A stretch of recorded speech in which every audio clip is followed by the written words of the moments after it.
19वां बाब और उसकी 28वीं आयत। यूहन्ना रसूल की माफी की इंजील उसका 19वां बाब और उसकी 28वीं आयत। कलाम हक में यूँ लिखा है, इसके बाद जब यीशु ने जान लिया कि अब सब बातें तमाम हुई ताकि नविश्ता पूरा हो, तो कहा, मैं प्यासा हूँ। कलाम हक का पढ़ा और सुना जाना हम सब के लिए बाइस से बरकत हो। इस कलमे की वजाहत भी मैं ही आपके सामने बयान करूंगा। इस दुनिया नू बनावन वाला ना वेखदा आसा ना पासा है, मंगे भी जड़ा ओदे कोलों पर देंदा खाली कासा है। समुद्रां दरियावां नू बनावन वाला, समुद्रां दरियावां नू बनावन वाला अज सूली ते प्यासा है, अज सूली ते प्यासा है। 5वां कलमा, मैं प्यासा हूं। ये कलमा जिस्मानी दुख का कलमा है। इससे कबल यीशु मसीह बागे गसमनी में जब दुआ कर रहे हैं, तो गोया खुदावंद यीशु मसीह का जो पसीना था वो खून की बूंदे बनकर टपक रहा है। गसमनी से पकड़कर उसे कायफा के पास सामने पेश किया जाता है और आधी रात तक उससे पूछगछ होती है और उसके बाद पिलातूस की कचहरी में उस पर फैसला सादर होता है। उसके बाद सिपाहियों के हाथों वो बहुत ज्यादा दुख उठाता है और उसका जिस्म जो है नोचा जाता है। यीशु मसीह की पीठ पर कोड़े लगाए जाते हैं और जख्मी बदन जो है वो सलीब को उठाए कोहे कलवरी की तरफ जा रहा है। मैं प्यासा हूं, ये कलमा जैसा कि मैंने पहले बताया जिस्मानी दुख का कलमा है। मुल्क फलस्तीन की सख्त गर्मी में खुदावंद ने, यीशु मसीह ने प्यास को महसूस किया और कहा, मैं प्यासा हूं। ये मुख्तसर जो अल्फाज हैं, मैं प्यासा हूं, अपने अंदर एक मायनी रखता है। अपने अंदर मायनी का समुंदर छिपाए हुए है। जिस्मानी दुख का ये कलमा प्यास और अजियत की अक्कासी करता है।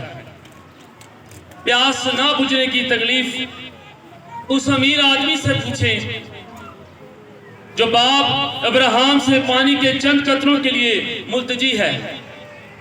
प्यास की शिद्दत उस हरनी से पूछें जो पानी के चश्मों की तलाश में मारी मारी फिरती है। प्यास की शिद्दत कोई हाजरा से पूछे जो अपने लफ्ते जिगर के लिए और अपने लिए पानी ढूंढती फिरती है। लेकिन यहां एक ऐसी हस्ती है जिसने समुद्रों, दरियाओं और पानी के चश्मों को बनाया। आज वो खुद प्यासा है। जिसने सामरी औरत से कहा, मुझसे मांग तो मैं तुझको पानी, जिंदगी का पानी दूंगा, लेकिन वो आज खुद प्यासा है। इस्राएल की प्यास बुझाने वाली चट्टान आज प्यासी है। ऐसा क्यों है? इसलिए ये पुराने अहदनामे की वो पेशन गोई पूरा होनी थी। अगर हम कलाम मुकद्दस में से देखें तो ज़बूर 69 और उसकी जो 21वीं आयत है, उसमें लिखा है, और मेरी प्यास बुझाने को उन्होंने मुझे सिरका पिलाया। आए इस कलमे के बारे में मजीद कुछ और चंद बातें सीखते हैं कि यीशु मसीह को सलीब दिए जाने से पहले मैं पेश की जाती है और सलीब दिए जाने के बाद मैं पेश की जाती है।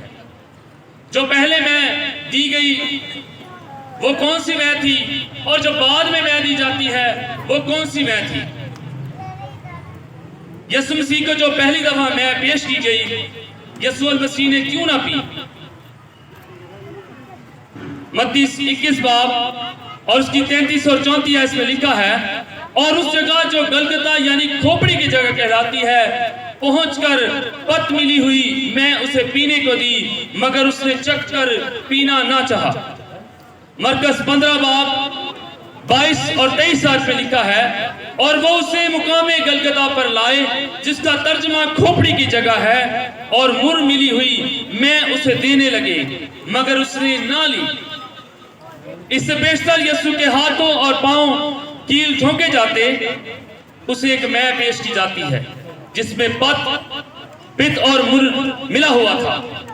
पित्त एक कड़वी और जहरीली जड़ी बूटी होती है और मुर एक गूंद की मानिंद होती है।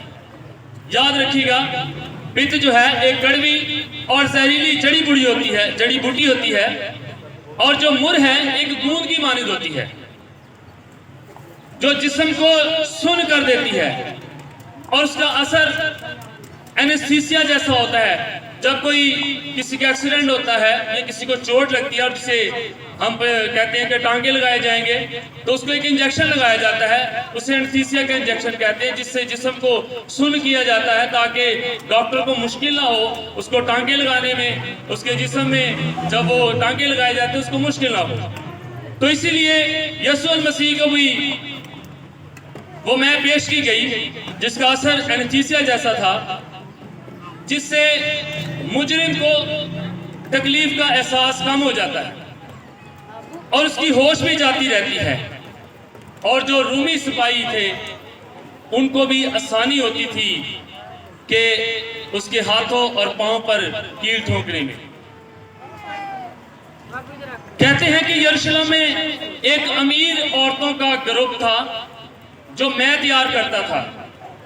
इमसाल 31 बाब और उसकी 6 आयत में लिखा है, शराब उसको पिलाओ जो मरने पर है और मैं उसको जो तल्ख जान है। इस पर अमल करके ये मैं मुहैया की जाती थी, लेकिन उस में सिर्फ मुर मिली होती थी।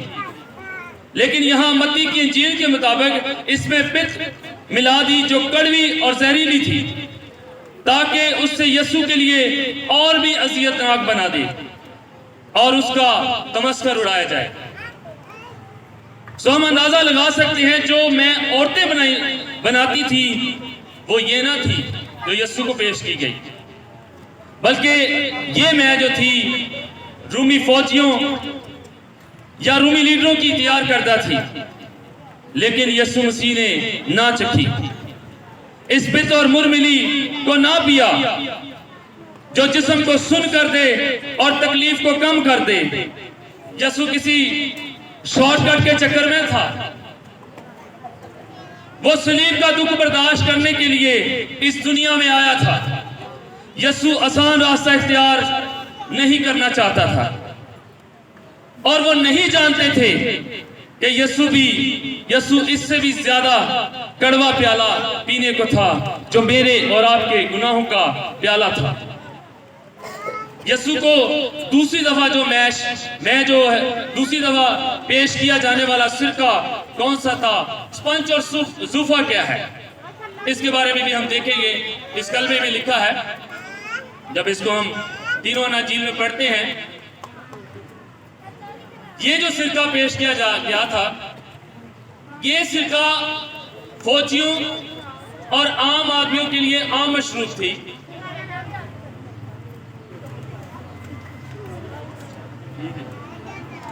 साबर साहब कह रहे हैं टाइम थोड़ा लाओ, थोड़े ला रहे हैं टाइम। और ये जड़ी बूटियों से बना हुआ एक महलूल था और ये बहुत सस्ता था। और फौजी जो थे, सिपाही जो थे, अपने पास एक बर्तन में या उनके पास एक मखसूस थैली होती थी, उसमें ये डाल के रखते थे ताकि वक्तन फक्तन इसको पीते रहें और इससे जो है उनको कुव्वत मिलती थी। स्पंज जो था वो रूमी सिपाहियों की यूनिफॉर्म का एक हिस्सा था और जूफा जो था एक दरख्त की शाख थी। जब बनी इस्राइल ने पहली फसा पर खून अपने दरवाजों पर लगाया तब उन्होंने जूफे का इस्तेमाल किया और यहाँ वो बर्रा था जो कामिल था और गुनाहों की मुकम्मल कुर्बानी गुजरानी जा रही थी। जूफे का इस्तेमाल ईमान लाने वालों को याद दिलाता था कि किस तरह बर्रे के लहू से उनकी वक्ती खलासी हुई, मगर इस बर्रा ने उनकी हमेशा की खलासी दिला दी। यीशु ने कहा, मैं प्यासा हूं। क्यों कहा? और दूसरी दफा पेश किया जाने वाला सिरका क्यों पिया? ताकि नविश्ता पूरा हो, जैसा मैंने पहले बताया। ज़बूर 69 उसकी 21 आयत में लिखा है, यीशु मसीह कलाम मुकद्दस के मुताबिक तमाम नविश्तों को पूरा करने आया था। और दूसरी वजह यह थी कि यीशु को फतह का ऐलान करना था, एक जोरदार ऐलान के तमाम काम पूरा करना था, और उसके लिए उसे ताकत चाहिए थी। ज़बूर 22 और उसकी 15 आयत में लिखा है, मेरी कुव्वत ठीकरे की मानद खुश्क हो गई और मेरी जुबान मेरे तालू से चिपक गई। 6 घंटे अजियत और दुख सहने के बाद यीशु के जिस्म में पानी की शदीद कमी थी, उसका गला खुश्क हो गया था और उसकी जुबान गोया तालू से चिपक गई थी, और उसको जोर से बोलने के लिए तर गला चाहिए था। सो उसने वो सरका चखा ताकि जोरदार फतहमंदी का ऐलान कर सके, जो पहाड़ पर मौजूद लोग सुन सके। खुदावंद यीशु मसीह ने कलाम के हर हिस्से को पूरा किया, और यीशु अपने खुदावंद यीशु मसीह के कलाम के हर हिस्से को पूरा किया और अपने बाप की मर्जी को पूरा किया। यीशु को कलाम मुकद्दस की तमाम बातें याद थी। यह प्यास उसके इंसानी पहलू को भी जाहिर करती है कि वो कामिल इंसान और कामिल खुदा था। उसने ये प्यास आपके लिए और मेरे लिए बर्दाश्त की, जिस्मानी और रूहानी दुख को बर्दाश्त किया। हमारी सोच और समझ से ये बालातर है कि खुदावंद यीशु मसीह ने उन तमाम बातों को बर्दाश्त किया। आज आप किस इंतजार में हैं? आइए अपनी शाफी के पास आए, जिसने मेरी और आपकी खातर सलीब पर चढ़ गया। उसकी इस मोहब्बत को याद करें और आप उसके पास आए ताकि खुदावंद के फजल को हासिल कर सकें। खुदावंद इस कलाम के वसीला से आप सबको बरकत दे। आए अपने सर को झुकाएंगे, दुआ करेंगे।